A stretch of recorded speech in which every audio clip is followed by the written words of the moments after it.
Hey everyone, it's Carissa Wiley here for EllenHudson.com. Thanks for joining me today. In this month's edition of the EllenHudson.com newsletter, I am going to be exploring 4 ways to use the new Essential Shapes dies from the Essentials by Ellen line. I absolutely love these because they are basic shapes, but they are kicked up a notch, and I'm going to show you everything you need to know about them and some ways that you can use them in your card making. Now, there are a lot of basic shape dies on the market, but these are a little bit different. I'm going to hold one up so that you can see it. If you'll look at the circle here, you'll notice that there are 2 cutting blades. And what that means is that with each pass of your die cut machine, you're going to get that solid piece as well as that really beautiful, delicate frame. Now, if you want a little bit thicker frame, you can actually nest these inside of each other, so you'll have a thicker frame. But I think that this is a great addition to a basic shape set. Now, because of that double blade design, not all of the dies in the set could fit on one backer. So there are actually 2 backers full of these shape dies in each of these die sets. And this actually caught me off guard. This was the first time I was playing with them, and I was like, holy cow, these just got a million times better. So you can see starting on the right-hand side, these stagger and go up, and each of the solid shapes is about a 1/4 inch difference in size. Now I'm showing you here, they couldn't actually fit on the same backer because that double blade design, but all of these make up the complete set. So when you purchase the set, you will get all 15 of these circle dies. Now here's a look at the oval dies. Same thing, double blade design, 2 backer sheets full of dies, and there are 14 of the ovals. There are 15 square shaped dies and 15 rectangle shaped dies. Now, the other thing that I really love about these dies is that they are designed to work really well on A2 size cards. So they were designed by crafters for crafters, and I think you're going to love them. Now, because I have a hard time keeping track of things in my craft room, I'm not going to lie, I decided to go ahead and flip these over and number the dies. So I'm starting with these smaller circles, and I'm numbering these with odd numbers. And then I'm going to go to the one that starts with the one that's just a little bit bigger. And I'm going to label these with the even numbers. So 1 starting at the smallest, going all the way up to 15 circle dies here. And I'm just using a Sharpie fine tip marker to do this. And that helps me determine not only which die I'm using to kind of help guide you guys in the process, but it also helps me keep track if I've lost a die along the way. So, I kind of need that sort of thing. Now, I can show you the die, but I think it's a lot better if I show you the dies in action. So I am taking the even number dies and I'm cutting them from the light pink cardstock. And I'm taking the odd number dies, which starts with the smallest die, and I'm cutting those from the dark pink cardstock. And I'm just setting them aside because I really want you to see how well the sizes are designed and also how well these function in your craft room, because like I mentioned before, with each pass of the die, you're going to get not only that solid shape, but you're going to get that beautiful, delicate frame shape as well. Now, when you're just looking at the solid shapes of these dies, they're about a 1/4 inch difference in size. So they stack up really nicely. They make really nice mats so that you can layer these up really easily. And using basic shapes as mats is one of the most basic ways that you can do it, but it also gives your card so much more dimension when you just add a little bit of a mat to it. Now, I've finished lining up all of the frames and all of the solid images so that you can see them. And I decided rather than just showing them to you like this, I would go ahead and create a little guide here. So you can see I have all of the solid shapes, all of the frames, and they all come in the die set. So all of these dies, all 15 circle dies that I'm showing you here, come in that single die set. Now, this is an A2 size piece of Neenah Solar White cardstock here, and I just wanted to show you how really well these were designed size-wise to work on your cards. I'm just going to start adhering these on here. And this largest circle die measures about 4 inches in diameter, so it nestles really nicely onto this A2 size card front. So these are just the solid shapes here, and then I've taken all of the frame shapes And I've glued those onto an A2 size card front as well so that you could see how those kind of fit in proportion to this A2 size card front. The largest area of that largest circle frame is about 4¼ inches across. So it fits nicely on an A2 size card, but it takes up the entire width. And there is a little bit of a gap between each of these frames, so those nest nicely inside of each other, and that opens up a lot of possibilities for techniques and different looks that you can get. Now, if you don't want quite as delicate of a frame, you can take 2 of these circle dies and line them up to where they're nestled inside of each other, hold them in place with purple tape, and then run those through your die cut machine. And that will leave you with a frame that's a little bit thicker, so not quite as dainty and not quite as fragile, but you will have a nice thick frame. And then, of course, you will have those 2 thin frames that cut along with it as well as that solid circle image.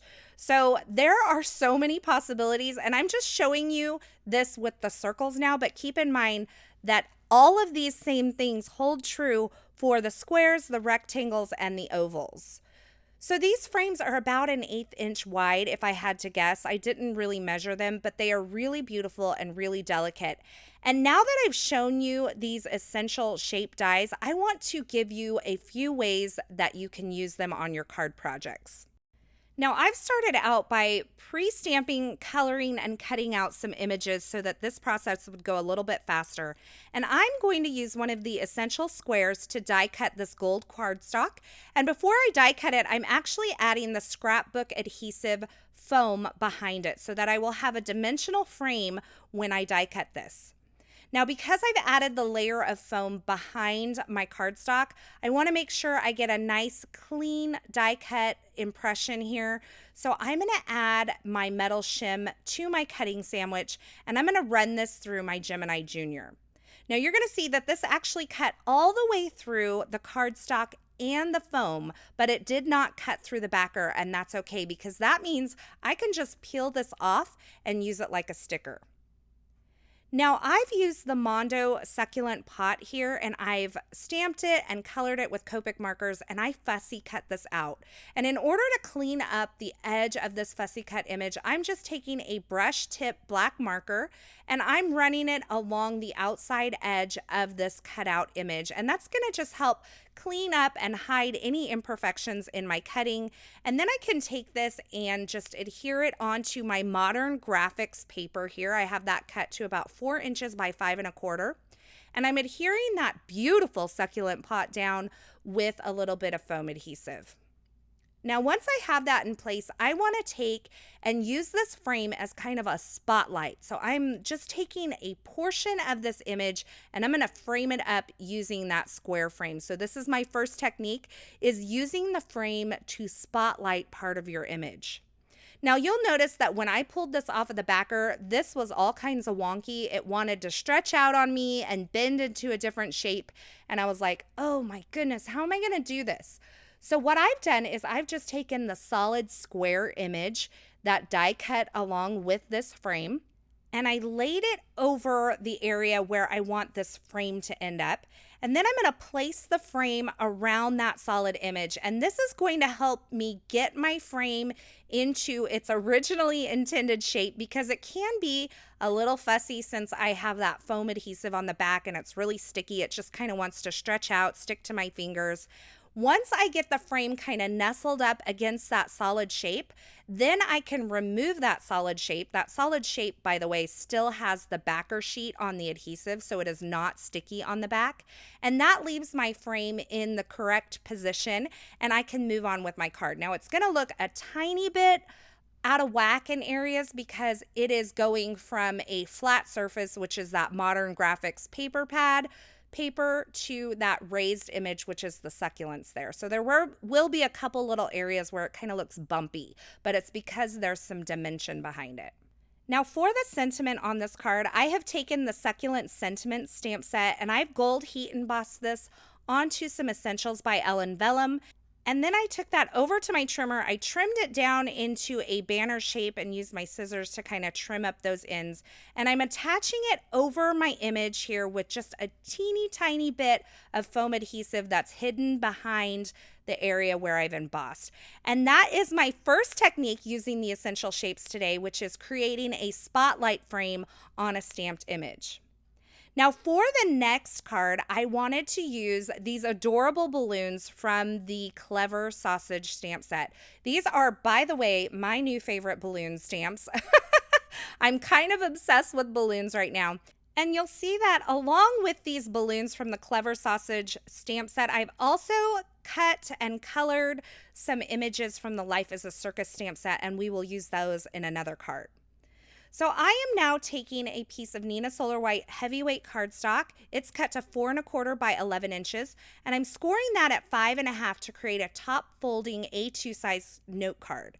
And I'm going to take one of my oval shapes here, and I'm lining it up on this card front, and I'm going to hold it in place with a little bit of purple tape.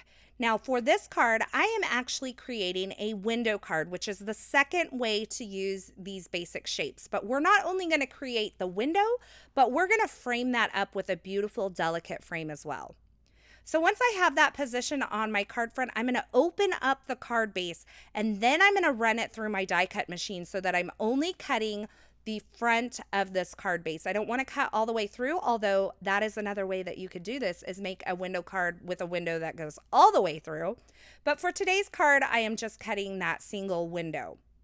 Now I've taken a larger oval shaped die, and you can see the solid oval that it created when I die cut this, but I'm going to use the frame portion of this, and I am securing that with some liquid adhesive around this die cut window on the front of my card.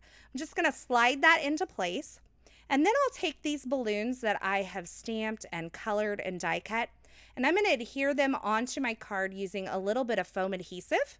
And the sentiment that I'm using today was colored with Copic markers, and it comes from the It's All Good stamp set, which is new in the March 2020 Essentials by Ellen release. All of these images that I am using in today's video are actually from that release, and I had a great time playing with all of these, and I absolutely love this color palette as well. So I've adhered that onto my card, and it is just kind of straddling that window. And I decided that you needed to be able to kind of see something through that window to help set it off.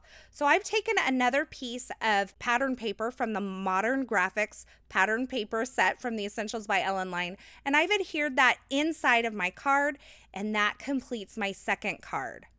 Now, in my previous video where I shared 5 not so basic ways to use your basic shape dies, I shared a technique where you could use your basic shapes to kind of deboss or emboss or press into your card front to create a really cool effect. Now, I'm going to take that same idea, but I'm going to kick it up a notch, and I am going to use one of these rectangle shapes, essential shapes, with my foil press. So this is going to leave me with a beautiful double gold foil frame pressed into my card base. So I have my card base here. It's cut to 5 1/2 by 8 1/2 and scored at 4 1/4 inches. And I've positioned my die onto my card front exactly where I want it. I kind of created a hinge with that purple tape. Then I slid my gold Crafter's Companion foil that is designed to work with the foil press underneath that die. I heat it up on my foil press, and now I'm running that through my Gemini Junior. And the heat and the pressure is going to transfer that foil onto my card front. But it's not only going to be just on the card front, it's going to be pressed in a little bit, and it creates the most beautiful, delicate frames on the front of this card. I absolutely love it. And because these rectangles are so well designed for A2 size cards, it is so perfectly proportioned on this card front. Absolutely love it. Now for the sentiment, I decided to grab another sentiment from the Succulent Sentiment stamp set, and I'm stamping it kind of where it overlaps this frame, and I'm using some Gina K Obsidian Amalgam ink. I love this black ink. It's Copic friendly, watercolor friendly, colored pencil and Gamsol friendly. Absolutely beautiful black image, and it is so great for sentiments on the front of your card. And it's great because it's not a pigment ink, so it dries really quickly. Now, I am using some images from the Life's a Circus stamp set. I've already stamped them, colored them, and die cut them, and I'm going to position them onto the front of my card. And I actually think this little party hat is from the Clever Sausage stamp set as well. Now, because I'm obsessed with that balloon, I decided to create another one, but this time I'm going to create some foiled polka dots. And so I'm using a Zig two-way glue pen to add some polka dots to my balloon that I've already stamped. And I allowed that to dry because this adhesive dries a little bit sticky. It will grab onto that transfer foil. It's the same foil that I used on this card front. And once I've pressed that foil onto that dried tacky adhesive, I will be left with this gold polka dot confetti balloon, which is so adorable. I can hardly stand it. And I'm just placing that to where it looks like the elephant is holding that in his trunk. And I'll finish off this little grouping with that little admit one tag. And I think this would make a really adorable invitation for a birthday party. So for my fourth and final technique, I'm going to use the essential circles to create a rainbow. And I am going to first stamp my card front with this swirl background. This is from the new Essentials by Ellen March 2020 release. I am inking this up in some Altenew blush ink, and I'm going to stamp this onto some Neenah Solar White cardstock. This is just going to create the background for my rainbow that I'm creating. Now, I also saw that Julie Ebersole, she's a genius, created an adorable rainbow card using the ovals, the essential ovals. So you can either use the circles or the ovals for this technique. And look how cute this looks behind the Mondo OMG. Now, I didn't actually use that, but that swirl background and that Mondo OMG, they were like made to go together. So I have several of these circles. They are successive circles. So I've taken, all of them that kind of go in a row as far as size, and I've die cut them from some Neenah Solar White cardstock. And I'm using just the frames of these circles. So it doesn't matter that I kind of die cut one circle out of the other. Now, once I have all of the frames die cut, I'm going to use some Copic markers to add some color. If you don't want to use your Copic markers, you could use another type of ink, or you could cut these from some solid colored cardstock, but I figured this was the easiest way to do it. So I'm adding color with Copic markers, and then I'm adhering these onto a scrap piece of paper here, just using a little bit of adhesive so that I can create my rainbow. Now, once I have those nested inside of each other, I'm going to take them over to my guillotine trimmer, and I'm going to trim those down so that I have just my bows. And then I've taken another one of the essential circles, and I've die cut it, and I'm using the solid portion to create a backer for my rainbow. So I'm going to start and adhere these on with a little bit of liquid glue, just nesting them inside of each other. Now that I think about it, I could have done these and added color to the entire circle, added these to the solid circle, and then cut it in half, and I would have had two rainbows, but I didn't think of that at the time. So there's a little tip: create two rainbows at once. Now, once I have these all adhered onto that solid circle shape, I'm going to take this over to my trimmer again and cut that down, and that leaves me with my little rainbow. Now, you can leave that kind of center portion of that solid circle there, or you can just take some scissors and trim that out, or you could use another circle die and run that through your die cut machine and die cut it out. I decided it was easy enough to just take a pair of scissors and trim that center portion away.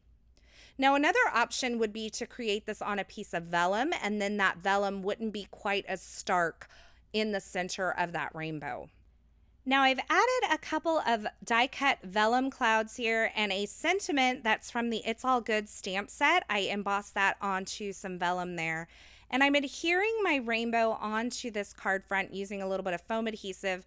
And I'm finishing off this card design with some of the Essentials by Ellen clear drops. These are the best clear drops on the market because they don't have little bubbles in them. And I like to adhere them onto my card front using just a tiny dot of glossy accents. Now, what's a rainbow without a little bit of shimmer? I'm going to finish that rainbow off and add a little shimmer with my Tonic Aqua Shimmer Pen, and that finishes off my fourth and final technique today, which is create a rainbow with your basic shape dies. Now I'm going to throw a card up into the upper right hand of the screen. That is my original 5 not so basic ways to use basic shape dies video. You're going to want to check that out because you can do those techniques with these essential shapes from the Essentials by Ellen line, and I think that will give you even more inspiration. As always, I will have links to the featured supplies used in these projects in the description at YouTube, but head on over to the ellenhudson.com blog. Over there, I'll have more still shots, more information, and a complete list of supplies. Thanks for stopping by and hanging out with me today. I hope you enjoyed this video. If you did, be sure to give it a thumbs up and don't forget to subscribe and turn on the notifications for our YouTube channel so you don't miss any of our paper crafting and card making video tutorials. As always, thanks so much for watching, and until next time, I hope you have a fabulous day. Hey, thanks for sticking around to the very end. You know, if you've made it this far, you are one of my favorites. If you want to subscribe to our channel, go ahead and click the button on the left side of the screen. And here's a couple more video tutorials I thought you might enjoy.